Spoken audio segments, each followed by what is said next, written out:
I filled it in. No time for the doubt, they counted me out, I'm getting it in. Yeah. No time for no loss, I'm paying the cost, I'm in it to win. Yeah. Refuse. Mine, it can't be diffused. If you ain't thinking the same, then we playing by different rules. You can't see the vision, we living at different views. Until we complete the mission, keep getting up, never snooze. I walked a mile in my shoes, had the mind of a fool, chasing diamonds and jewels. Trust me, I was confused. Started minding my business and used my mind as a tool. Ended up finding my purpose and found the time to get to it. They told me I couldn't do it, they told me I couldn't make it. They sold it, could never break it. I sadly mistaken, I need a piece of the pie. I want it so bad I can taste it. They told me like Toby, keep on running toes, they gon' take a few to lose. Built the win, applied myself, I filled it in. No time for the doubt, they counted me out, I'm getting it in. Yeah. No time for no loss, I pay for the cost, I'm winning to win. Yeah. Refuse to lose, I'm built to win. Applied myself, I filled it in.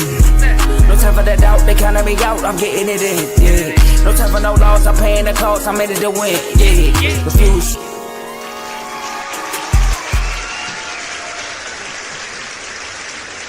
Woo.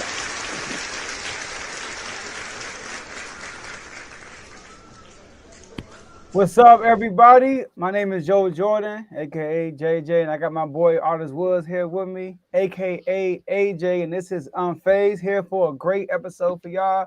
I'm excited about today's episode, AJ. Round one is very intense. How you feeling about today's episode?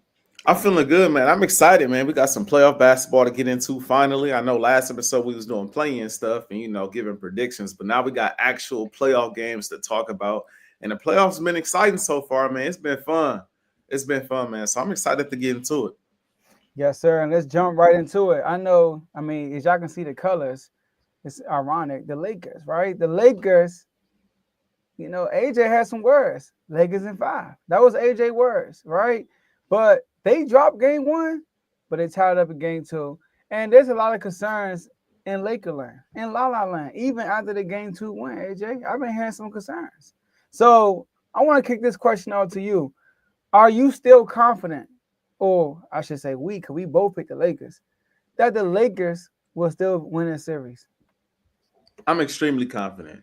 Do I need to, Tomo in the comments asking Lakers in 5, do I need to do the Shannon Sharp, just put the 5 up and look away from the camera? I'm still, this is what I will say, realistically speaking, when you lose game 1 at home, the Lakers in 5 thing is a little harder to stand behind. But if you pick the Lakers to win a series in 5 games, that includes losing a game. Like, they got to lose a game to get to 5 in the first place. So it was either they lose it now or they lose it later to get to 5. Do I believe that the Lakers, am I overly confident that the Lakers are going to sweep the rest of the series? I'm not. Do I think they're going to win this series? Am I still confident they'll win this series? Absolutely. I think they're the better overall team, Joe. I felt like in game 1, game 1s are kind of weird from time to time. And every year you get a team that slip up game 1, the other team come out, punch them in the mouth, and now it's time for that team, the other team to respond. And that was just the Lakers. They came out looking as if they forgot they were playing a playoff game, especially defensively. Like, they lacked a lot of physicality. They was missing assignments. They weren't fighting through screens. They weren't getting out to getting contests on 3-point shooters. They just wasn't running guys off the line. Like, that is what I saw. And the Lakers have a tendency to do this from time to time. I understand people talk about the Lakers defense because of moments like that. Like, they have a tendency to be lazy on defense. Let's just call it what it is. Look at Luka, look at LeBron. Sometimes they just like, man, let him shoot. Man, let him do what he gonna do. Man, that's just kind of what they do from time to time. But at the same time, looking at that game, you see Nas Reed go off. You see Jaden McDaniels go off, lead the team in scoring. You see these guys shoot, for the most part, 58% from 3. They ended the game shooting 50% from 3. But throughout the game, up to the last couple minutes of the fourth, they were shooting 58% from the 3, shooting the lights out. I walked away from that game like, bro, they're not going to shoot that well again. That's not going to happen. And the Lakers on the other end, outside of Luka, who really showed up? LeBron was getting his shot swatted in the lane and whatnot. Austin Reeves still hasn't really shown up to my liking just yet, but he had a rough game. Nobody else really had it going. And so I went into game 2 like, listen, I believe the Lakers are the better team. As long as the Lakers pick up the defensive intensity, because I have seen the Lakers play better defensively. Joe, I'm not saying they're the best defensive team in basketball. Nobody is saying that. But they're not as bad as they are on their worst day. They might not be as good as they are on their best day, but they're not as bad as they are on their worst day. They can play a lot better. In game 2, we saw the sense of urgency. We saw the physicality. They were fighting for rebounds. They wasn't just allowing guys to just snatch the ball out of their hands. They was diving on the floor for loose balls. LeBron was making timely jump shots, not trying to run through Minnesota's big man to get layups in the paint, settling for jump shots, which was smart. Hey, you can't just run through those guys. You might have to shoot the ball a little bit more in this series, which is fine. You got to make your jump shots. Luka's going to be Luka. AR had a rough game up to the fourth. Thought he played a little bit better in the fourth quarter. But overall, I feel like the team as a unit, it was about the effort on the defensive side of the ball. We got to muck things up a little bit. We got to be physical. We got to get in guys' face. Anthony Edwards hasn't really had a great game to my liking just yet.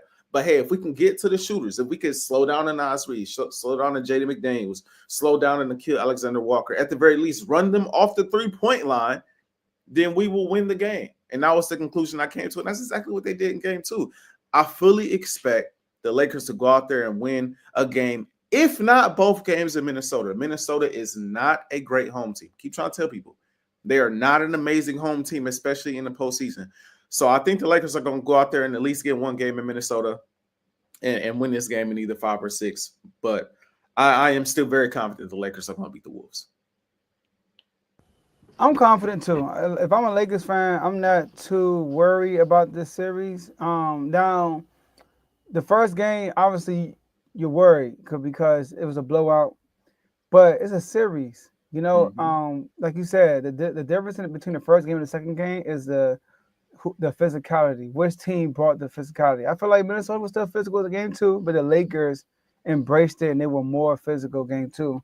And like you said, game 1, Minnesota couldn't miss from 3. And it was because Ant will dribble by anybody who was in front of him, beat whoever was in front of him, and then made the right pass every single time. And they were wide open threes. Some of them were contested. Once they got hot, once they started getting in the rhythm, they was hitting threes at the end of the shot clock. Ant hit a 3 for almost the logo. So they got hot and they took advantage of that and they got streaky and they built on their run they had.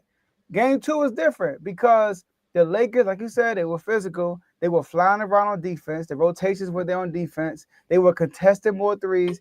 Minnesota wasn't getting a lot of open looks like they were in game 1. I mean, and Anthony Edwards, in my opinion, he has to be better, man. He just has to be better, right? So far in the postseason, all right, he's shooting 35% from the 3, 40% from the field. That's not good. You know, and yesterday, I think he had 9 assists the first game, and he had 0 assists yesterday. So if you're not going to get 5 or 6 assists, can you at least get 30, 35? Now, don't get me wrong. One thing we both probably not shocked, but surprised, is Julius Randle. Julius Randle has been good. He has been good. He was a go-to. You notice in game 2, Anthony Edwards wasn't even looking for the ball. They were looking for Julius Randle, and they was running the offense through him late in the fourth quarter. And like Anthony Edwards wasn't aggressive at all in the fourth quarter. So the Lakers, though, one thing they can hang their hat on is Luka Doncic. Luka is having a good series. No matter who they put in front of Luka, and what you said on your 4 Wolves tape, find Luka, hunt Luka, attack Luka. Luka is attacking Rudy Gobert every possession. Whoever he's guarding, he's calling the screen to get him. Like I'm talking about every possession. He's hunting this dude. But even if Rudy don't switch, whoever they put in front of Luka, they just can't stop him. Luka is having his way with whoever. LeBron James, I feel like defensively was better at game 2. Offensively, he had a good start hitting on mid-range, but that jumper, I don't know. It went away in the second half, AJ. He couldn't make nothing. I mean, even the layups. I mean, he was in transition, missing layups. AR tried to throw him an alley-oop. He wasn't like LeBron offensively, except for that, he did have the game-sealing play, though, when he stole the ball from Anthony Edwards because they were making a run. And then Anthony Edwards just careless, tried to throw him behind his back, and LeBron plucked him. And I think it was an and one layup after that. All right. So, but the Lakers shouldn't be worried because they have 2 out of the 3 best players in the series. They clearly got the best player in the series. I mean, Luka having his way, right? So, and like you said, Minnesota's not good at home in the playoffs. We saw last year. They went up 2-0 in Denver. They went to Denver, won 2 straight, and then turned around and lost 2 straight. So, and then and also in Dallas, we saw what Luka did in Minnesota against your boy Rudy Gobert. So, if I'm a Lakers fan, once again, I would not be worried. And I still think the Lakers can win this in 5, but it's looking like 6, but they can still win this in 5.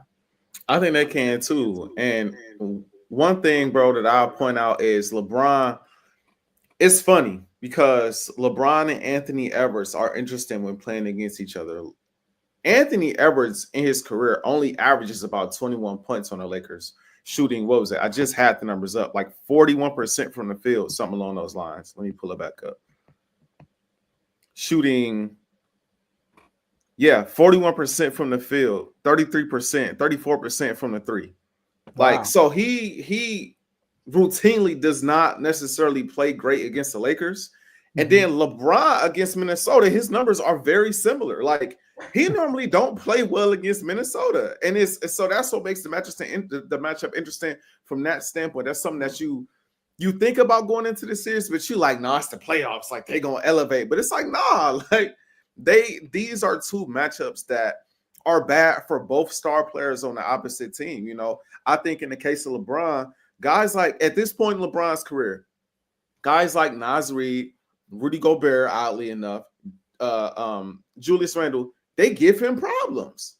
They Al Horford, the bigger defenders really give him problems because a lot of these guys are agile enough to the point where LeBron can't just blow by him, and then they're big enough to the point where he can't just truck him and bulldoze him and lay the ball up in the paint, which is what he tried to do in game 1. So, like I said, after game 1, I said LeBron's going to have to pregame. I know he does a pregame before they get work on them jumpers. He's gonna have to shoot in this series a little bit more than usual because the Wolves are so big. You can't just run through those guys laying the ball up.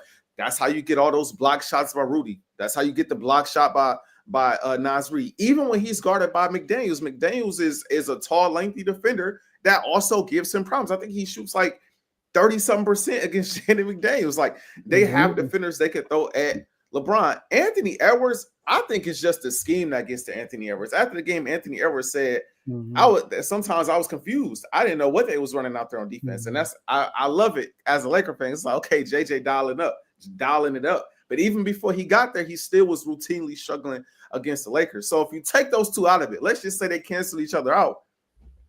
Lakers got Luka, bro.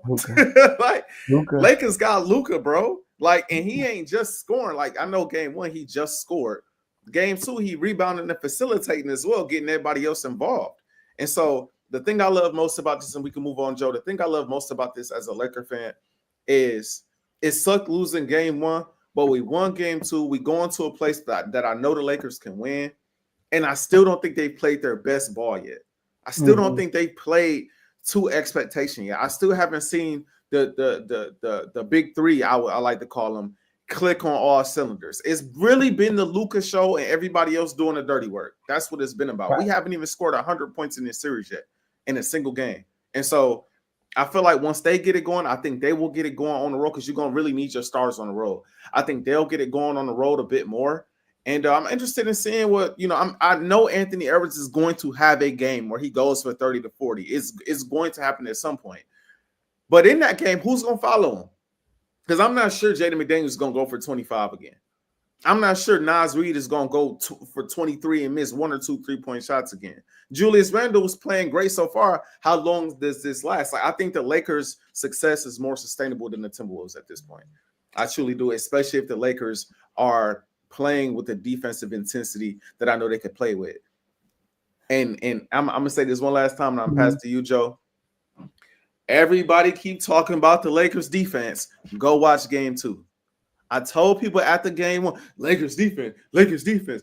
bro, they can defend. Lakers defense. Lakers defense. Bro, I've seen the Lakers play better defense. They can defend. I don't know, bro. I don't know. Lakers defense. Lakers defense. Do you hold a team to 85 points and it's like, well, Minnesota must have just been off? No, the Lakers defense locked in and forced them into some bad, tough shots, ran them off the 3-point line, got them off rhythm, and won the game off their defense, which is something you can't say about every team in the league. So, not saying they're the best, but I am saying the Lakers have a respectable defense. It's just an unorthodox defense because they play small and they fly around so much. They're not blocking a bunch of shots in the paint, things of that nature. And they got to fight for everything. It makes it harder. It's unconventional, but they have a solid defense. Just wanted to say that. Yeah, and that's why I said a team like the Warriors will be a bad matchup for them, because if you're very disciplined on offense, make the extra pass, you can pick apart that defense. But like LeBron James, the reason why he struggled against those players because he ain't got no bag. Seriously, he's trying to be funny. Like at this point, yeah. The reason why Luka couldn't just abuse Rudy Gobert because he's sliding every time Luka's. Why he just sliding? He just spinning around. LeBron got no bag. He literally dribble crossover. The crossover it ain't none of this. It's just a crossover. You know what I mean? Yeah. So crossover, head down, get to the paint. Yeah. That's what it is. That's what it is. Like you said, he can't blow by people like he used to, and with those bigger guys, he can't bully ball them. And Luka, the best way to guard Luka and Jokic is to eliminate everybody else and allow them to cook you. Like allow Luka to go for 40 because he only had 1 assist game 1, and that's why they lost for real. He had 1 assist, but then turned around and had 9 yesterday. So, and same thing with Jokic. The best way to beat Jokic is to get Jokic to drop 50 for real. Yep. Drop 50 or 40 and not have 10 assists. Same thing with Luka. So let's see how Minnesota responds. Yeah, man. You get guys like Rui involved. You get guys like Jackson Hayes was horrible in game 2, if we're being honest. DFS, you get the role players involved, Gabe Vincent, Vanderbilt, then you got trouble. But when it's just the 3 or when it's just Luka, you got a shot. Yeah, Jackson Hayes, he don't know what goaltending is. Bro. He was complaining. I'm like, you clearly goaltend. Like, come on now. And hey, listen, I agree with this comment that 50K listen, LeBron, I feel like had a better bag when he was a little younger. Nowadays, it's just not the same. I do think he had a better. I seen him have a little wiggle when he was younger. It's just nowadays, he's trying to run through cats. He's trying to run through cats nowadays. Yeah, look at Giannis. Ain't got no bag. He averaging 35 against the Pacers. Yeah, that's true. Because he's strong. He's brilliant. That's facts. That's like facts. LeBron never was known as a ball handler, but he's LeBron.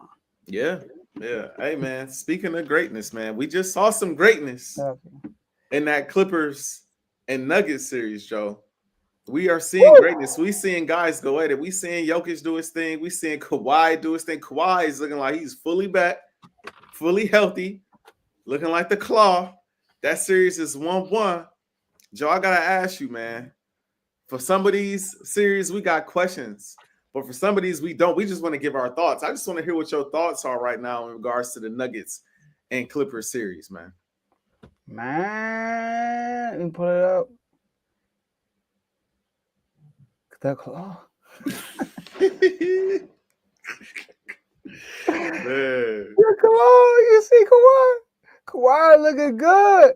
And listen, you know I feel like Kawhi's my dog. Like I've been on R2L. I fought for Kawhi for a long time, you know.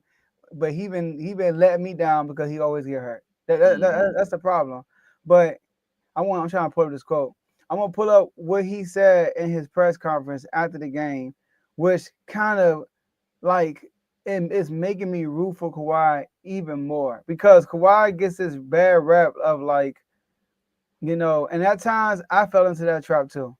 He gets into this rep that he could play, but he choose not to. Like he not there with the team. You know, like, oh my God, he was perfectly fine when he left the floor against Phoenix in game 1, and now he out for the series. It was all Kawhi. Like Kawhi could play. Why I can't find this? I can't even find this. Cool. Oh man, why I can't find it? It's fine. But I had a quote where he said, basically he said, I'm happy to be out there with my guys. Like Yeah. I take pride into being on the floor. That's why I'm happy. But I'm just happy to be out here, be in the fight with my guys. So when he said that, I was like, man, Kawhi, you making me root for you even more because that's some real stuff. You know what I mean? Like Yeah. I know your injury history, all that stuff. Everybody making fun of you, all that stuff, and he came back. But the Clippers, AJ, high ceiling, high ceiling. I mean, how you feeling about Clippers and Lakers right now? I mean, I know it's I, early. I still like the Lakers, bro. I'm not gonna Yeah, lie. I I like know what it's I'm seeing early. from the Clippers though in this series against Denver, but it's hard for me to just I know what the Lakers are capable of. I think they off to a really slow playoff start offensively. But I feel like if need be, bro, they gonna match whatever's out there, man. I do. I do. But I can't deny it. I can't deny it. Clippers look good. I cannot deny that. I And you know, cannot deny Luka that. be killing them boys too. He do. He play with a different vengeance. It's like right now it's the Wolves and it's the Clippers that he go at the craziest. He You know be what I mean? killing But the it's got Clippers. to be more than Luca. But the Clippers look good. I ain't gonna deny that. Kawhi playing out of his mind. You know what I mean? Man, We get credit where it's due. We that get credit where it's 39-point due. game he had, that every bucket he had was special. I Yeah, mean, when you go back and just watch his highlights of like every bucket he got, it was.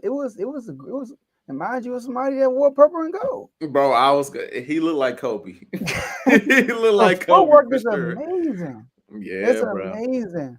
And like one thing about Kawhi, there's not so many people in the NBA that I'm taking over Kawhi in the playoffs. Kawhi takes it to a different level in the playoffs. He's averaging basically 30 points a game since he left, since he won the MVP with the Spurs. Since that series, he's been averaging about 29 points a game since that series, which is elite.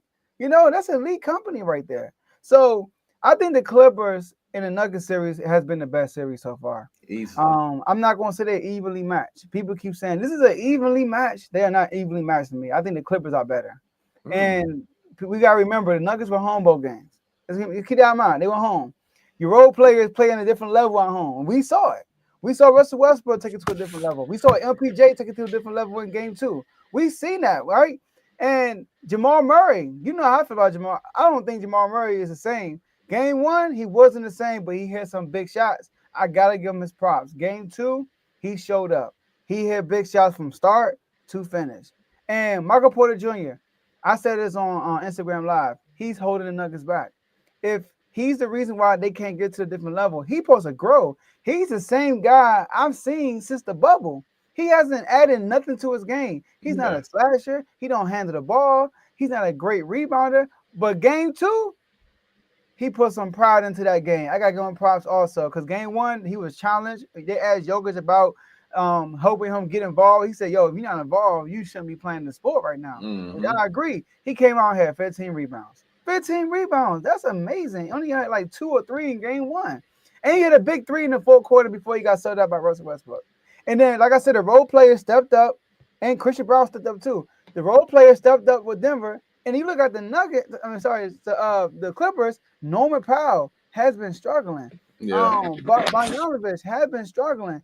Batum hit big shots here and there. He not asked to do big stuff. But once the Clippers go home, Norman Powell is no longer going to struggle. He's not going to struggle, right? So I think once the Clippers go back home, I picked the Clippers to win in 5. That was my prediction. I told you 6, but I switched it to 5. Okay. And I still think the Clippers could win this in 5 because you look at game 1 and game 2. Sorry, mostly game 1. The Nuggets forced so many turnovers. The turnover battle was lopsided, and that's not the Clippers basketball. And it still went to overtime. So, like I said, Kawhi Leonard is that player. And shout out to J-Mo, he said this in the chat. When Kawhi back is against the wall, he goes to a different level. It's hard to beat him. It really is. I always bring this up. They played the Mavericks. They went down 0-2 at home, just like the Nuggets did to the Wolves. Then they Mm-hmm. went to Dallas and won 2 straight. Cool. Tied. Then Dallas beat them in LA, and they gotta go to Dallas with Luka, and Luka went crazy. Luka had like 36 that game, 38, something like that. But Kawhi had 45 shooting 72% from the field. That's just what he does in the playoffs. He knew how bad game 2 was. They needed game 2, and he went and took it. So Give me the Clippers, and it's still 5. Joe, I'm not gonna lie, bro. The Clippers, I'm sorry, the Kawhi thing I completely agree with. I don't know that I can agree that they're not that they're not two evenly matched teams, bro. Like the way I'm watching these games, this is the thing in the Western Conference. I have to see the difference in home court advantage to believe that it's really that big of a deal in these series. Both these teams 50 and 32. They ended the season with the same record. If I'm not mistaken, I think they split the season series. I got to go back and double check that. Both these games in the playoffs been mad close. We got an overtime game last game, and we got a game that the Clippers skated by, winning by 3 points. And I'm looking at what the Nuggets did in this basketball game. I'll get to the Clippers in a second. I'm looking at what the Nuggets did in this game. I don't think what they did isn't like they can't do it again. Like Aaron Gordon shocked me game 1. I thought he had a really good game 1. You know, I think Aaron Gordon gets a bad rap as a shooter. I know he wasn't a great shooter in previous years, but this year, I think even you let me know. I think even you let me know he's been a great shooter, but also funny random story. I was playing 2K and they gave him like an A+ in 3-point shooting. I'm like, what is this? You go look, the man's shooting 44% for the three this year. Yeah. So it's like, wow, okay, he is like shooting like you don't think like that, but like Aaron Gordon actually shooting the ball especially that corner 3, shooting the ball very well this season. So he kind of shocked me game 1. But I saw that Aaron Gordon, because I thought Aaron Gordon had a rough game too down the stretch, defending Kawhi Leonard. And the missed dunk down the stretch was ugly as well. He just had some rough plays down the stretch of that game. I like Michael Porter Jr. I think maybe not 15 rebounds, but I think 15 to 20 points is something that he could do any given night, no matter where he's playing. Jamal Murray, I believe, is kind of still the wild card. Wasn't, like you said, wasn't the best in game 1. Came out and played a lot better in game 2. Does he play the same on the road? This guy does have championship pedigree. Like, I think Jamal Murray can carry his talent and how he's played over to LA. And I think Jokic game 2 did not play well. Like statistically, he put up some really good numbers. He had 7 turnovers in that game and some crucial, bad shots in the fourth quarter of the second game. A bad turnover he threw straight to Kawhi Leonard that he took back. Like he has some rough plays in that basketball game. And I get it. When you got the ball in your hand so much, you're gonna have moments like that, right? He got to do everything for those guys. But I think Jokic on the road, which is going to take for him to do, I think he could take his game to another level and keep these games close. One thing I respect about Denver, bro, now I can look beyond the Lakers. Now I can finally look. I feel like I can look beyond the Lakers. Yes, they won a championship before, right? But when I think of the Denver Nuggets, I think of the Lakers and how they dominate the Lakers and how they come back against the Lakers and they sweep the Lakers. They beat the Lakers in 5. And yes, I'm a Laker fan, so that has something to do with it. But I just think back to, man, the Lakers got all these games. They got these games. Then in the fourth quarter, the Nuggets, they just find a way to win. They just find a way to win, right? But then I go back and I watch the Timberwolves series that they lost last year. I thought they were remotely evenly matched. It went 7 games. You had multiple blowouts throughout the series up until game 7, which was kind of close down the wire where the Timberwolves came back. But that fight was there, that heart. The Nuggets got a lot of heart, bro. They got a lot of heart. And now even in this series, I thought, hey, if Jamal Murray don't go for 30-something odd points, I don't know how they win. I don't know how they make it a series. But you got contributions from guys like Aaron Gordon. You got contributions from guys like Michael Porter Jr. Russell Westbrook is stepping up in the big way coming off of the bench. Like, I think they're going to keep all of these. I don't think Denver is going to get blown out in any of these games. I think they're going to be in all of these games, no matter what Kawhi does. No matter what Harden and the guys, I think they're going to be in all of these games because I think that's just who they are. I think they're a gritty basketball team that tries to pull away in the fourth quarter. It's like they try to hang on. Then in the fourth quarter, we make our push to win the basketball game. So that's why I say I think they're evenly matched. I think they match up extremely well. I think they can elevate. I still lean towards the Clippers because of Kawhi, because of the defenders that they have that are going to make it tough on the Nuggets wing players, guards down the stretch of basketball games from Kawhi to Dunn to Nunn to all of those guys on the perimeter. They make it tough. Even Norman Powell, they make it tough on guys like, Jamal, Michael Porter Jr. But I still think I wouldn't be shocked if the niggas came out. Jokic said, all right, I had a rough game. Now I'm finna go out here and go for 40, 10, and 10. And Jamal say, I really ain't played that good either. I'm gonna go for 25. And you get another something from Michael Porter Jr. and they pull out a win in LA. Like I see this being a back and forth series. See, here's the thing. I get it. They both finished with basically the same record and stuff like that. But we gotta remember what happened with the Nuggets leading up to this playoffs, firing Mike Malone, all that good stuff. In the last 15 games coming into the season, the Nuggets are 7-8, while the Clippers are 13-2. And the Clippers also in that stretch, number one offensive rating and number 2 defensive rating. So number 3 defensive rating. So the Clippers are they are better. The record don't tell the full story of the Clippers because Kawhi wasn't even in the groove until the end of the season. Like Kawhi wasn't Kawhi. Kawhi was missed some time this season also. So fully healthy, I think the Clippers are just better. And I think it will show when they go to LA. When they go to LA, I do think the Clippers will have a lead probably the whole game, both games probably. Maybe because of Jokic, the Nuggets will keep things close or make it a game because of just Jokic. Jokic in any given game, he can make any game a game, right? If they play OKC, Jokic can make that a tough series because he's the best player in the world. But overall, one thing the Clippers organization has done since Kawhi's been there is put an elite role, an elite supporting cast around Kawhi Leonard since he's been there for real. The issue is he just can't stay healthy. Mm-hmm. But every year he's been there, he's had one of the best supporting casts in the NBA.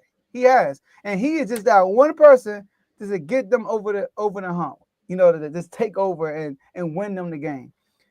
So like James Harden, I think and that's another thing about the Clippers I like about this team. James Harden has this motto of like disappearing in the playoffs, right? Mm-hmm. But you got Kawhi. You got a guy named Kawhi who could erase that. He really could. So give me the Clippers at 5. Still with it. I don't know if I said Clippers in 6 or 7 last time. I think I'm more so leaning Clippers in 7. I'm still picking the Clippers to win the series, but the Nuggets got that it factor, bro. They play like champions, like to my eye. They play like yeah, y'all might be better than us, but we here though. Like we gonna make shots. We gonna get the flag. We gonna do whatever. I don't care who we playing. We're going to do whatever it takes to be in these games. And as long as you're in these games, all it takes is one missed shot. All it takes is one bad decision. All it takes is one Jokic explosion in the fourth or one Jamal Murray take over in the fourth to win a game down the stretch. That's all it takes. So I'm still rolling with the Clippers because I agree. I think the Clippers are the better team. But I think what makes up the difference and what makes these games close is the Nuggets got a lot of heart and they got championship pedigree that keeps them. They stay level-headed no matter what's going, no matter where they are, no matter where they're playing, no matter what the series is looking like. They stay level-headed and they always feel like with Jokic on their team, they got a shot. And so championship DNA. They got championship DNA. So I favor the Clippers, but I think before the series started, I said I'd be shocked if the Nuggets win this series. Now I'm like, I wouldn't be shocked if they pulled this series out. I would not be shocked, bro. I like Kawhi went off. You still won by 3. It ain't like they won by 10, 15 points. You know what I mean? So I don't know. I think we in for a long, grueling series for both basketball teams, for sure. Yeah, we're gonna see. It's been the most entertaining one so far. I think the fan in me wants it to go a while too, bro. It's been so fun, bro. Like I wanna see how this progresses. The OKC Clippers next round. Even though I pick OKC, I don't really care who win that series. I feel you, but I'm gonna pick OKC because I picked OKC. Right. The Clippers win. It's my second look. OKC. That's your guy. And Clippers. That's who I'm rolling with in the playoffs. That's what I'm rolling with. I can't. I gotta doubt somebody because we ain't like no beam in no playoffs. You know. I feel you. Yeah, that beam out, bro. That beam done. Yeah, it is. At least for now. Well, speaking of done, are the Bucks done? Oh, man. I mean, the Pacers, they just look like they are matching these dudes. Like every game, it's an early lead, and they just can't get a lead. They losing the whole game. I don't think they led the whole series. If I'm thinking about it, have they even led at any point the whole series? I don't I don't know. think so. AJ, this is your Eastern Conference Finals winner pick, the Milwaukee Bucks. You from there? You from there? Near the area. That's your home state, all right? I should say. So you got some ties there. You got some little ties there. So AJ, tell the people at home, are the Bucks done?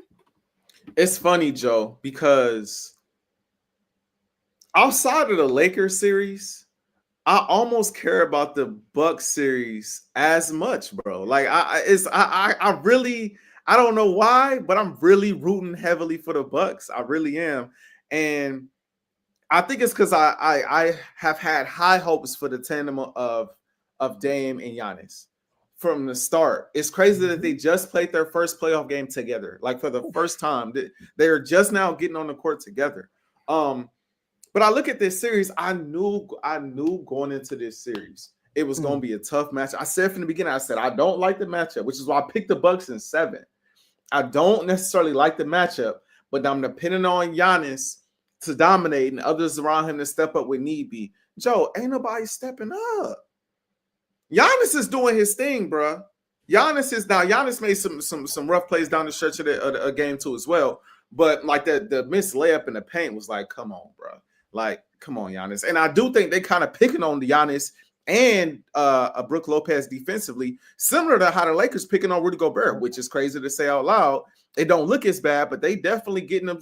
Nembhard getting them switches and is exploiting Giannis. Like they getting those switches. So I will say that, but offensively, Giannis is doing his thing. It's just nobody else is following him. And the Pacers are not the Celtics. But one thing I like about the Celtics is the Celtics got so many guys that can go for 20, 30 points, 15 to 20 points.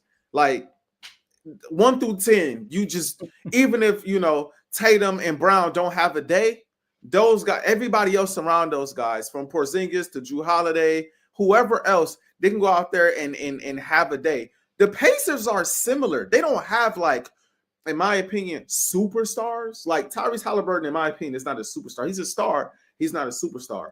Siakam, he's a champion. He's not a superstar. But like I said about Denver, he's got championship pedigree. He plays like a champion in the postseason. They got guys like him. They got Nembhard. They got McConnell. He steps up and make plays. They got Mathurin. Like all of these guys, they're gonna get you 15 or they're gonna get you 10 to 20 points.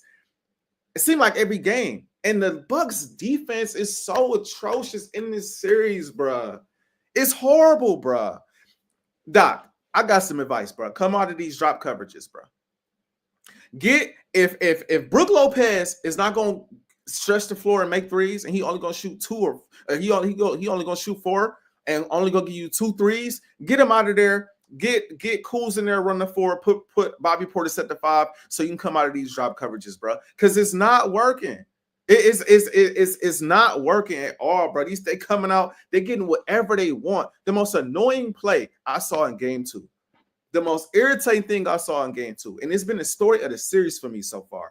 The Bucks just looking lost defensively at all times. The backdoor cuts in front of the basket, cuts to the elbow, relocation, guys just getting whatever they want. It's Damian Lillard coming down court. I think the score was 115 to 113. No, it was 115 to 110. Damian Lillard comes down court, hits a tray. Oh, snap, 2-point game. 2-point game. And coming down court, they trying to get set up defensively. And Siakam, quick little action. I don't know if it was a rub screen or what it was. Quick little action, wide open for a 3. Wide open for a 3. Nobody even remotely near him. Nobody even runs up to him really to contest. He get a wide open look. And really, to me, that was the game because Nembhard came down the next possession. I think that's when Giannis missed the layup on the other end. Nembhard comes down, hits a 3 in Giannis' face. Game over. Come on, y'all. Y'all gotta be a tick better defensively. At least know where y'all supposed to be and make it a little harder on the Pacers to score, bro. Like this ain't making no kind of sense, bro. And one thing I'll say, and I'll pass it to you, Joe. Stop all this talking, man. Stop all this talking, bro. I'm sorry. I understand y'all don't like the Pacers and the Pacers don't like y'all. Y'all down 2-0 now, though. Dame, you was doing all that talking game one. Y'all lost that game. You came out. I knew he would be a little slow coming back from the blood clot situation, very serious situation. I didn't expect him to go off and all of that. But down the stretch of this game, y'all down 5 with like a minute or something left, and y'all talking again. For what? As a fan, you love it because you love a rivalry. You love the trash talk. You love to see that the players care as much as the fans do. But bro, y'all about to lose again. What are you talking about? Pascal Siakam, when Dame was talking trash in game one, Pascal Siakam was like, bro, what's he talking about? Why is he talking? Like, first off, you're not playing. Y'all about to lose. And in this game, similar mindset. What are we talking about? Y'all down 2-0. Now, to answer the question directly, are the Bucks done? No, I do not think the Bucks are done. The Bucks got to win both these games in Milwaukee, though. And Dame, you got to show up. Mm-hmm. Now, Bobby Portis had a great game in game 2. You know what I mean? Giannis is going to be Giannis. I think both of those players are going to be great at home. Kuzma, we need more from you. Kevin Porter Jr., where you been at? Where KPJ at? That was both our X factors. Where you at? We need a little bit more from you. And Damian Lillard, all this talking. Set the tone. Watch Luka. Come out. I want him coming out shooting the ball in game 3. Come out, set the tone. Get it started early. Get it started early, bro. Get the ball rolling early. Allow everyone else to follow by. Because Giannis can get his whenever he want to get his, right? He could create for others whenever he want to create for others. Dame's the type of player, he's a microwave. Warming up early. That's what I think he needs to do. He need to come out shooting the ball early. Don't come out and be passive. It's a do-or-die situation. Also, the Pacers and the Bucks, neither one of them really play great on the road.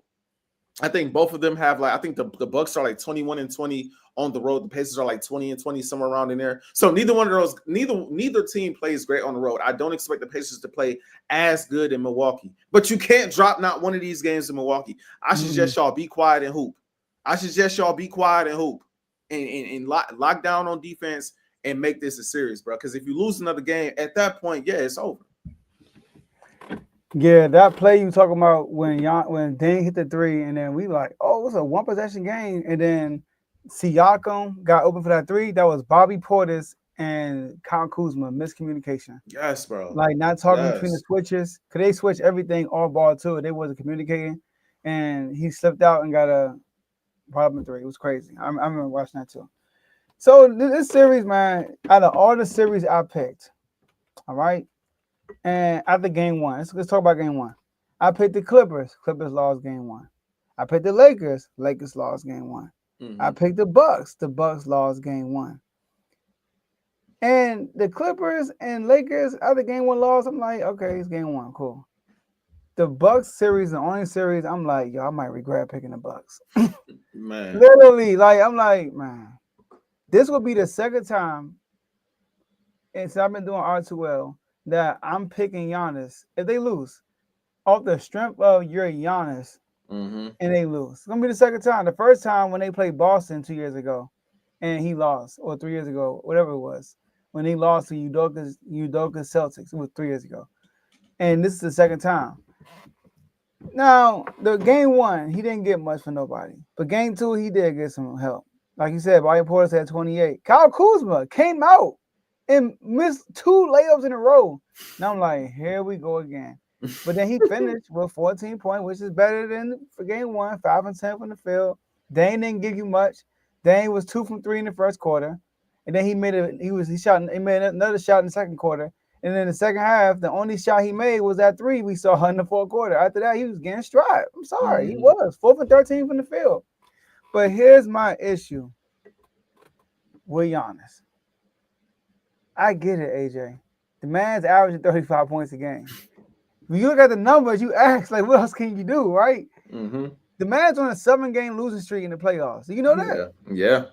But in that losing streak, he's averaging like 35 and like 12 like 17 rebounds, something crazy like that. It was something crazy. But here's the thing: when you're playing against Giannis in the playoffs, it's kind of easy to guard him because he can't shoot. Now he's going to get his buckets here and there, but they're going to be a lot of empty possessions because he can't shoot. That's what we don't take an account of. We're literally relying on guys hitting threes. If guys are not hitting threes on the Bucks, they're going to lose because that's the only good look they're going to get when Giannis is on the court, when Giannis got the ball, because Giannis ain't got no mid-range, none like that. It's like when you guard Giannis, just have one guy on him and have another guy at the paint, and then everybody else, you playing like zone defense around everybody else at the 3-point line, basically. You just cramming the paint up. And that's why I always say, you throw Jokic on the Bucks, they will be much better because Jokic can offer more than just bulldoze you through the basket. When Giannis in the paint, he's dominant. He is. He's like an automatic bucket besides the layup he missed in the fourth quarter. But if he don't get in the paint, he's not effective. They really give him the shot every single time. So he has to develop some type of jump shot. And I remember one person said, oh, Shaq was dominant. He have a jump shot. I get it, but Shaq had some post work. I mean, he at least had that too, and this is 2025. Every big can shoot unless you're a Steven Adams, Kevon Looney, or Zach Edey. Everybody else can shoot for real. So it's hard. It's hard for the Bucks to do that. And Doc Rivers is hurting this team. There's no way going into the series, the Pacers. The Pacers want to run. The Pacers want to, I'm talking about running all ball. They're going to make the extra pass. You have to be a very disciplined team to beat the Pacers on defense. You have to, because they are so unselfish. Like you said, AJ, we put it right here. So when you pull up the series, right, and look at the numbers, like you said, they got a bunch of guys they got a lot of people doing a little, right? Mm-hmm. Siakam, 24 game. Andrew Nembhard, 17. Miles Turner, 17. Halliburton, 15 and a half. Benedict Mathurin, 13 and a half. Aaron Nesmith, 11 and a half. And then all of them, when I look at the percentages, I ain't even look at this, but I know it's crazy. 58%, 60%, 59%, 35, 50%, 53%, 71%, 50%. I mean, I feel like every time they come down, they score. And then they're like, because I picked the Bucks. I'm rooting for the Bucks. There are times when the Bucks hit a big shot. I'm like, all right, bet. And then they come right back down and match it. I'd be like, bruh. And AJ, and these are not always just wide open shots. These are some contested shots. They not scared. The reason why they this good against the Bucks, they're not scared of these dudes. They really believe they're better than Milwaukee. They believe that. And then with all the chirping they're doing, it's just making it worse, for real, in my opinion. So, and Rick Carlisle, great coach, because you look at it defensively, Indiana's not a great defensive team, but they are a full court man. They put pressure on the Bucks 24/7. They constantly in rotation as far as they rotations. I mean, like, a lot of people play on their team, so they got people in and out the game constantly. They refresh. So, are they done? I mean, I hope not. Game 3, we're going to see. But, like, if you ask me, Joe, would you put money on the Bucks coming back winning the series? I would be honest with you and say no. You know what I mean? Because they just look outmatched. But the series don't start until somebody wins an away game. So I have to see how the Bucks respond and how the role players respond. Are they going to hit their threes in Milwaukee? AJ Green, where are you? I needed you game 2. I saw you game 1. I need you game 2. So Dame, and like you said, Dame has to be better. 4 for 13 ain't gonna cut it. Now we get it. Like you said, you're gonna be rusty. You ain't playing a while. You haven't really practiced like that for real. And I think he only played because they was chirping. Yeah. That's why he probably played. So, but I expect Dame to be better because he did good against them last year. Without Giannis, he was scoring. I will with them. They just couldn't win as a team. So we'll see. The pressure's on, like you said, preseason. Dame and Giannis, the top duo scorers in the NBA. What's up? Yeah, and the reason why, I'm with you on talking about Giannis. I'm not. This is the thing. Jokic is the best player in the world. no matter where he goes, if you take the best player, in my opinion, if you take the best player off and you put Jokic in that situation, Jokic gonna make the team a little better, depending on who you taking off. Like, you go to the Lakers, you take off Luka, you put in Jokic. I don't think he's that much better than Luka, but he will make us a tick better because he's Jokic. If you go and you take off Kawhi and you put Jokic in that situation, I think he makes the Clippers a tick better because it's Jokic. I think he's better than Kawhi. You know, obviously, if you put him on a trash team, then he's gonna elevate the team to the heights they haven't seen. Same thing with the Bucks. I agree to an extent. If you put Jokic in that situation, he does make the Bucks a little bit better because of his jump shot ability and his playmaking ability. But that ain't the issue. The issue is the defense. If we gonna get on Giannis, let's make it direct. Pascal Siakam giving you that work. Pascal Siakam giving you that work. Now, again, Pascal Siakam, we said, is a star in the league. He got championship pedigree. He ain't a superstar that likes of Giannis Antetokounmpo. He's not. Giannis, we view as one of the best players in the league. We view him as a guy that can carry a team. Everybody else can go off.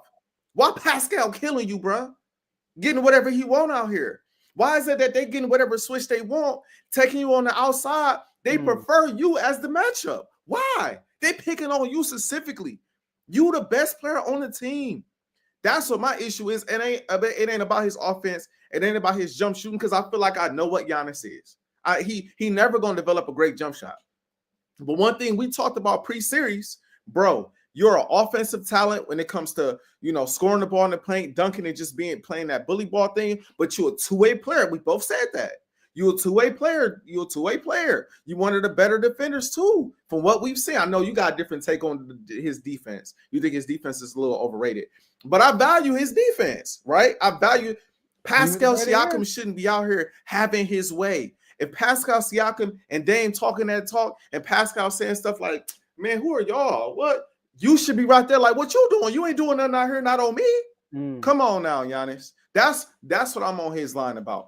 And Doc Rivers, figure this defense out, bro. Figure it out. Figure out what lineups is going to help you get some stops. That's the Bucks issue. Yes, they need guys that can make shots. I agree. They got to match the Pacers. But they not going to win a game in this series if they give up 123 every game. It's not going to happen. The Pacers are too confident. They're too streaky. Once they got it going, they got it going. You can't turn the ball over. We talked about this. Can't be turning the ball over because they get out in fast breaks. Doc Rivers, you got to figure out what you got. You got time now in between these games. It's the playoffs. You playing the same team maybe 4 to 7 times. Figure out this is what we're gonna do. We're gonna man, we gonna zone, whatever we're gonna do. It shouldn't be a time from this point forward in this series. I'm calling him to the forefront, him and Giannis. And then I'll get to Dame and we'll move on to the last topic.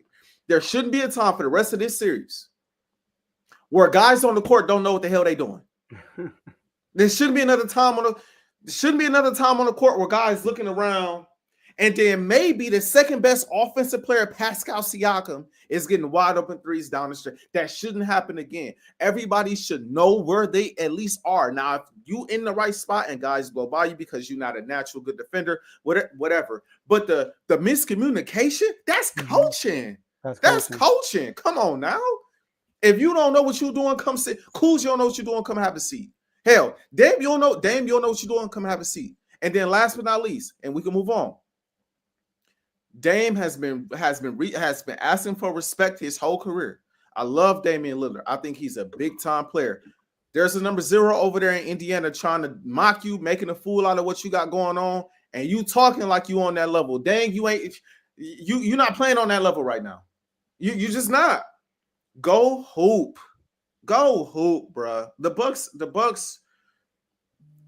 I expected if they handle their business, this should be a 2-2 series because the Pacers don't play good on the road, bro. This should be a 2-2 series going back. If this not a 2-2 series going back, blow it up. Yes, blow it up, bro. It's time to move on. It's time to move on. And no matter where you go, Giannis, you gotta be better defensively. Like everybody's accountable in this, bro. Watching these games, I've been real irritated, Joe. I've been real because this is ridiculous, bro. This is really frustrating watching these Bucks and feeling like bro, when you look at the Bucks, they got guys that can play. You know, Coombs, even though he's kind of he kind of a I don't even know how to describe him sometimes, but he can play. Giannis can play. Dame can play. Lopez can play. Bobby Portis can play. Gary Trent can play. Like these guys can play, bro. That's why it's so frustrating for me because I don't think the Bucks are trash. They're screwing up the little stuff. Like, come on, man, y'all got to be better. It better be 2-2 going back to Indiana. It better be. Now I agree and disagree with you on one thing. I think Giannis been pretty good defensively. You know, the defense not good enough to me. The defense issue is what you said about Doc Rivers because Pascal is not cooking Giannis. You know, he probably scored like twice on Giannis on last game. He cooking everybody because it's like it's miscommunication across the board. You know, it's like the way they're scoring is just a miscommunication all ball. It's like Giannis, out of everybody who he guarded, he only got 9 points scored on him the whole game against any game two.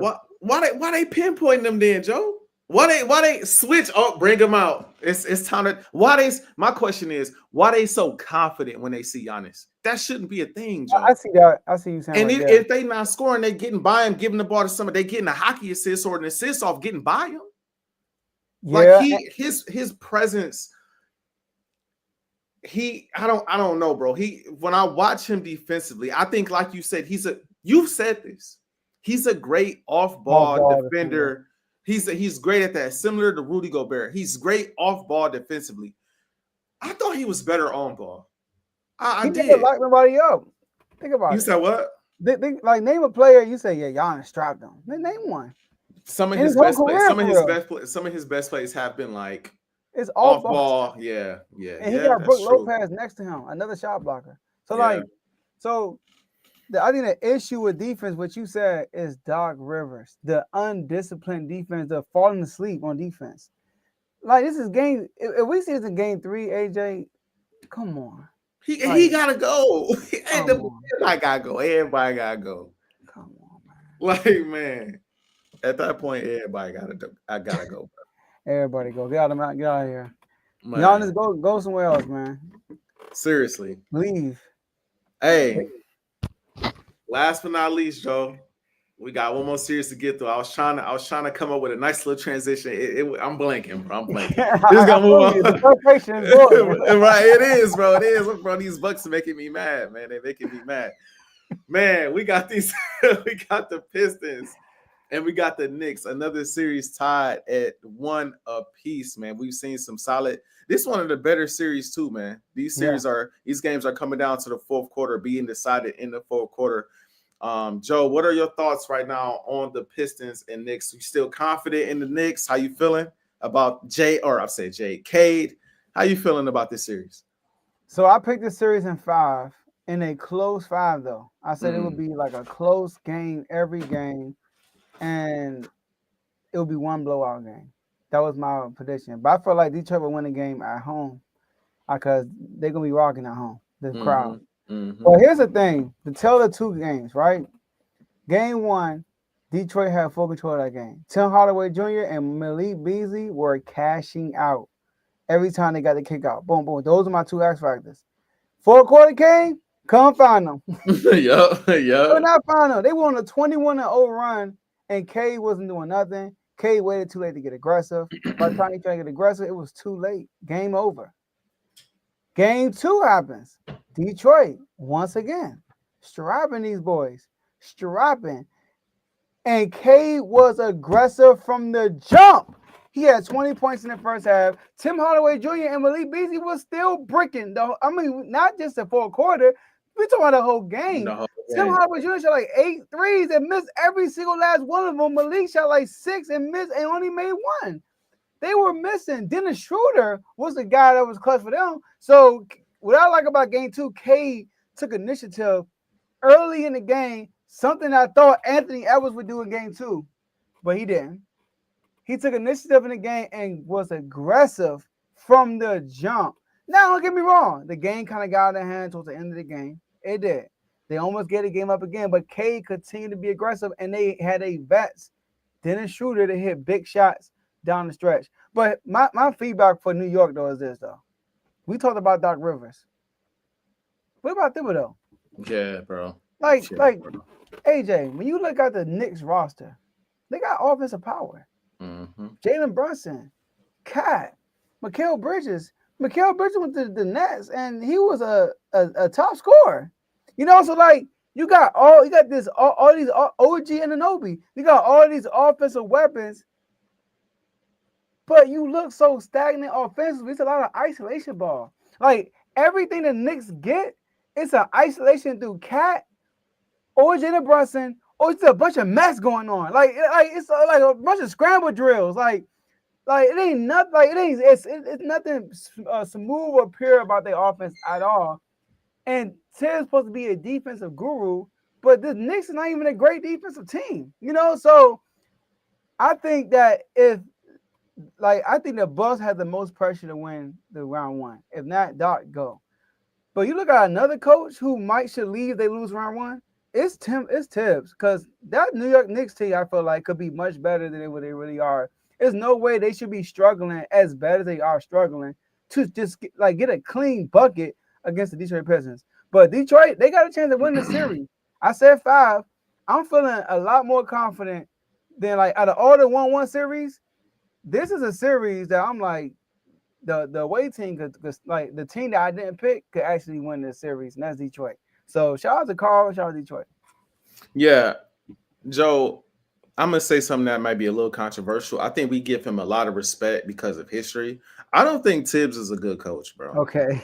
I don't think he's a good coach, bro. Like, he runs his players into the dirt. His offenses aren't very good. Like you said, he's known for defense, but the Knicks defense is like, they have moments where they, they rattled off that 21-point run. Like they do have, or 21-0 run. They have moments, right? But outside of that, like, what is he really great at? like there's not anything I can pinpoint and be like, yeah, Tibbs, he gets you with that. Like that's what he is great at. Like, I can't really pinpoint that, bro. I really can't. So I think they should move on. They're not getting past the second round. You don't make, even if they get past this series, they're not getting past Boston. That's not gonna happen. And so I think their ceiling with Tibbs is probably the second round. They shown already in the regular season they're gonna struggle against really good teams, right? And so I'm looking at it like, you didn't make the trade for Cat just to go to the second round. You could have just went to the second round without Cat.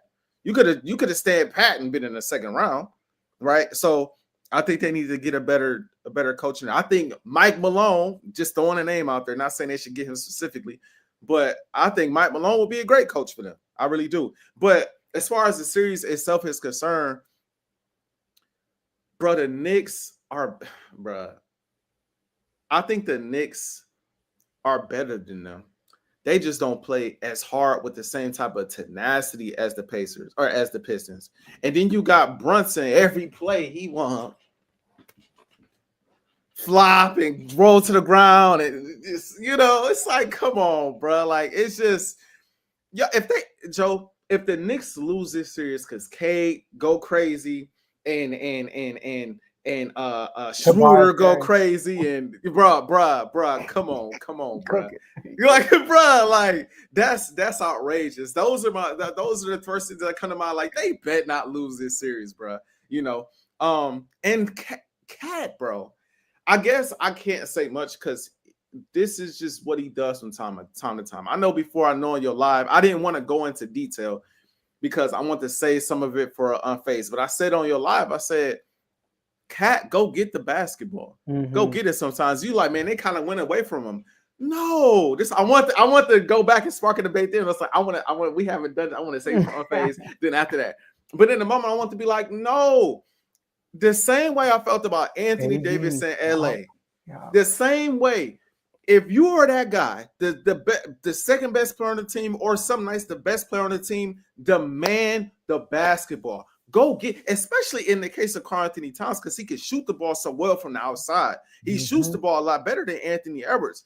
Anthony Edwards might got to go down to the block and demand the basketball sometimes to get to his elbow mid-range jump shots, get to his layups in the paint, his hook shot, and then if he get hot, step outside from three. Karl Anthony Towns can run to the top of the key and say, hey, give me the basketball and shoot over the top or make a move to get into the lane. Like, he has more of an offensive package. So you need to be going to getting the basketball sometimes. Like, how many shots did he shoot in that game, Joe? I got to pull it back up. He got the ball. He shot 11 shots in that game. Brunson shot 27 shots. How many shots he made? How many shots Cat made? 5. So you shoot nearly 50%. Yeah. Now he was 0-2 from the 3, but you shoot nearly 50% from the field. Go get the ball down the stretch of the game. You see Cade going off. Go get the ball. You see Brunson, he's struggling a bit. He's scoring, but he's not really very efficient. Go help the man out. Go get the ball. Go make a play. If I'm a Knicks fan, I can live with losing with my stars not making shots. I can't live with losing with you not taking shots. That's gonna drive me crazy. Go get the ball and make plays, bro. Go get the ball. I can't.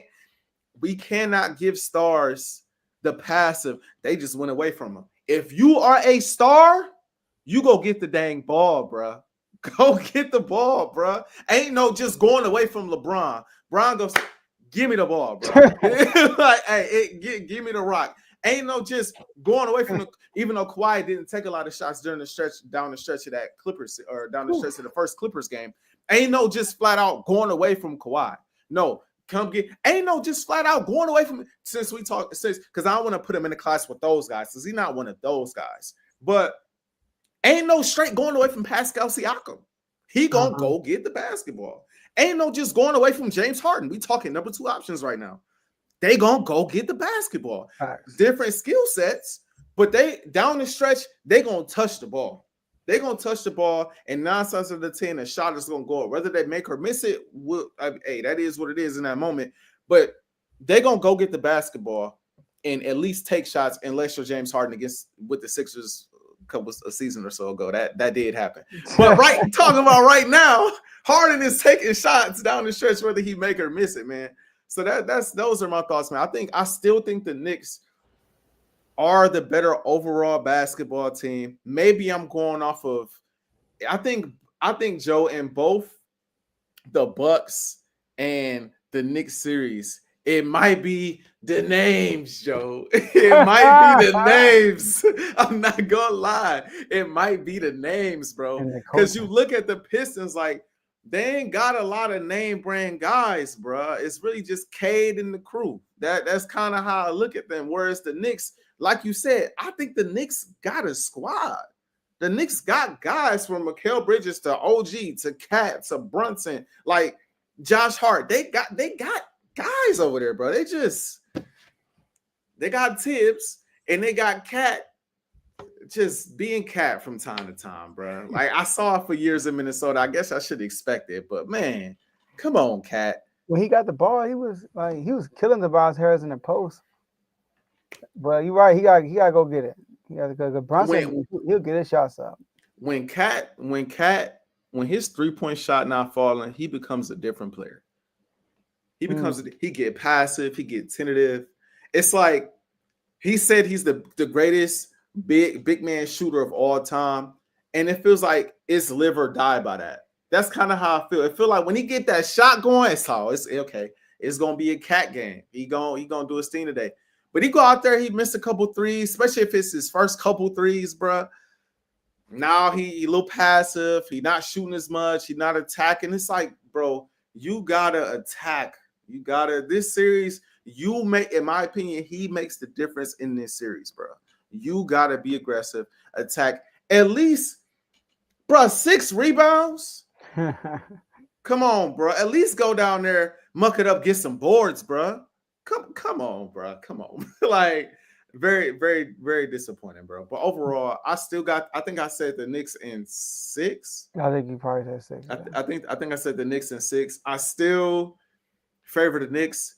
I think they're gonna have a hard time in Detroit, though. Yeah, me too. I think they're gonna have a hard time in Detroit. K understands what we all know. Role players play better at home than they do on the road. So at home, on the road, he like, okay, I gotta do my thing.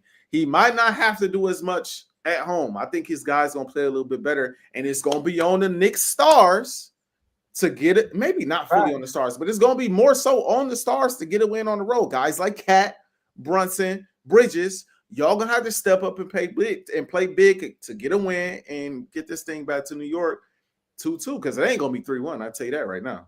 It ain't going to be 3-1 in favor of the Knicks. Like that. See, that's what I be saying. Like on the road. Sorry, at home, the role players stand out, and the star players tend to not be their best, which is weird. But on the road, the star players take the game to a different level. You know, so Jalen Brunson, that's what he's been doing since he's been in playoffs. When he's on the road, he turns up. Yeah. So let's see. Cat was my X factor. So as you can tell, the X factor is working. Like this man. Come on, man. Bro, it's like, man, I'm looking at the Cat. I'm looking at the Cat. I'm looking at the Knicks and the Bucks in similar, in similar eyes right now. With similar, both, you know what both I'm saying? of them look, the Knicks could be down 0-2 for real. They could. Like, and the only difference is they have both their games at home so far. So the Bucks get, in comparison, they get a bit of a pass because they ain't been at home just yet. And they ain't just now getting back. So they get a tick of a pass. But these Knicks. And the Bucks are playing a team who went to the Eastern Conference Finals. The Knicks are playing a brand new Detroit Pistons team in the playoff who got their first playoff win in 15 games. Their best player, this is his playoff debut. Their best player. All this playoff experience, bro. Yeah, bro. We'll see. But shout out to Carr though. For sure. He was geek when we went on CTC to do the live draft show. He was geek, man. Right before the show, he was like, "Yeah, man, the Pacers, they won. This is like winning the Super Bowl." I said, "Winning the Super Bowl." I said, "Man, leave me alone, man. Leave me alone, man. This is the first time winning since like." I think he said 07 or something like that. Like, you mean leave me alone, man? I'm like, all right, bro. I'm gonna let you have it. No, that's Super Bowl. Right, not the Super Bowl. Right, exactly. I'm like, I had the hat on too, like Super Bowl. You did have I had to rub it real quick. Like, what you talking about? It ain't nothing like this now. You ain't going to no parade off a playoff win now. Come on now. You know what I mean? That ain't happening. like me 2 years ago, when we lit that beam in our first game, I was amped. Woo!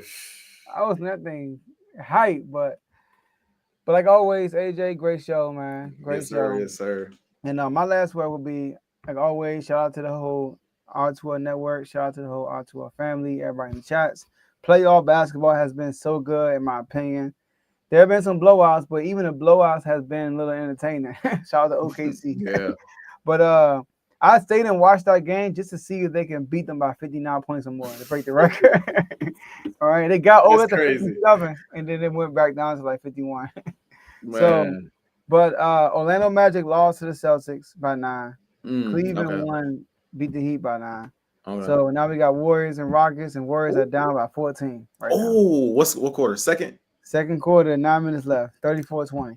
We gotta talk about that series next episode. We got definitely. And hopefully it's still a series. Right. We'll see. But I'm just excited about playoff basketball. What I'm doing, for those who don't know what I'm doing, what I'm trying to do every night after the games. Last night was tough. It was tough. I actually took a nap today, so I'll be better today. But it was tough. Like that Lakers game ended so late. I felt like it was late. It was late. But I was tired. But I will be refreshed tonight. I will be talking about all 3 games on IG Live. So that's what I'm trying to do every night is talk about all the games. And if I don't do it at night, I want to do it during the day the next day. So feel free to join. At Joe Never Lose. That's how you can find me on IG. But other than that, appreciate you, AJ. Partner in crime on the show. And let's get it. I gotta admit, Joe. First off, I love what you're doing as far as the going live and talking about the games right after the games and at the end of the night. I be tuning in. Just me as your co-host.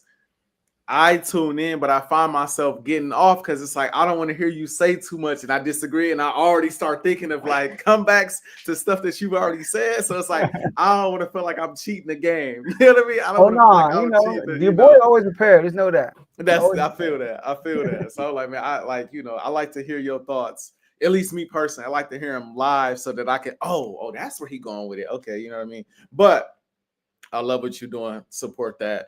As always, man, great episode. Appreciate everybody for tuning in today. It's been fun on my channel, on the R2L channel. Lakers, man, listen, I'm not tripping. I think offensively, y'all could be better. Defensively, I don't expect y'all to play that well in game 2, the entire series. But I do expect y'all to maintain a defensive standard that says you're not going to come out here and kill us every night. That's what I will say. JJ, keep cussing them out because I love it. I ain't gonna lie. Now, I don't know about using God's name in vain. I'm not feeling that aspect of it because I was kind of like, all right, that's a little tough. But, you know, cuss them boys out in other ways. Like, I get like, man, because I'm behind the TV screen. I'm snapping too. I'm snapping too. So I'm glad to see my coach out there going off like how I would go off because I was definitely annoyed watching the Wolves come back in the second half of that basketball game. But all in all, I think you're on a good spot. I think you come out there and you get a win against Minnesota. The one thing that makes me a little nervous, man, Minnesota is so physical, bro. I'll be kind of nervous about like Bron. I don't even want to put this in the air. I'll be slightly nervous about Bron retweaking something or getting hurt. Julius Randle is a lot to deal with, bro. He a big dude. He a lot, bro. He's strong. It's like Bron from a physicality standpoint. It's like Bron playing against another LeBron, bro. Like, it's a lot to see. It's like, man, I hope my dog, 40-year-old Bron, I hope you hang on. He looked exhausted at the game too. I ain't gonna lie. He said, man, after this game, if you're not exhausted, I don't know what to tell you. I'm like, please hang on, my brother. Hang on. But no, Lakers, I feel good about this, man. Shout out to the Wolves too. As we all know, I got a lot of love for the Wolves. Y'all make sure y'all tune in for Wolves Takes this week. We own it. Draft is tomorrow. That should be fun. Birds. You know what we looking at? We looking at tight end. We looking at defensive line. We looking at offensive line. I'm curious to see what direction we trade up, trade down. I'm curious to see what we do.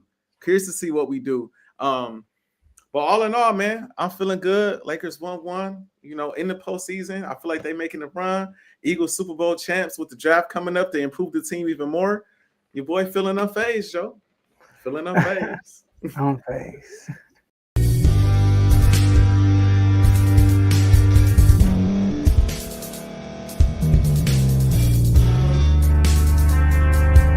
Thank you for staying to the end. If you're watching this on YouTube, please like this video, subscribe, and also hit that notification button so you can be notified next time we put out a video. If you're listening on any podcast platform, subscribe and hit that notification button, y'all, so you can be notified we put out another podcast audio.